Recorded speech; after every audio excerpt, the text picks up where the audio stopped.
আসসালামু আলাইকুম ভিউয়ার্স, দেখেন সিজনি ফল কদবেল। ভাইয়া কদবেল এনে কত করে? কদবেল ভাই 1 পিস 60 টাকা আছে, 50 টাকা আছে, 40 টাকা আছে। ইতিপূর্বে আর ভিডিও দেখছেন, সেই ভাইরাল লুক কিন্তু। হ্যাঁ, চিনেন নাম জানি কি? মনিরুজ্জামান মানিক, মনিরুজ্জামান মানিক, কিশোরগঞ্জ, ভৈরব থানা। ভৈরব থানা। যাক, এগুলা কি পাকা ভাই?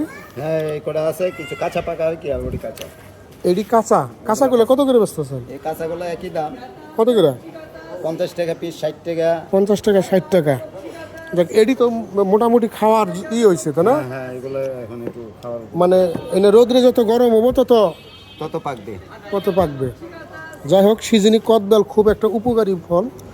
কদবেলগুলো খুব সুন্দর দেখা গেছে। এটি কাঁচা, ওগুলো কাঁচা। এটি আস্তে আস্তে রোদ দিব আর পাকবো, তখন আস্তে আস্তে বিক্রি করব। আর এটি তো মোটামুটি এগুলো মোটামুটি 2 দিন রোদ খাওয়াচ্ছে তো। 2 দিন রোদ খাওয়া হয়েছে, এখন মানে বিক্রির যোগ্য, মানে খাওয়ার যোগ্য। একজন খাইলে মানে এটার যে টেস্ট, কদবেল খাওয়ার লুক আছে অনেক, তারা খায়। ঠিক আছে ভাইয়া, ওকে, ভালো থাকবে।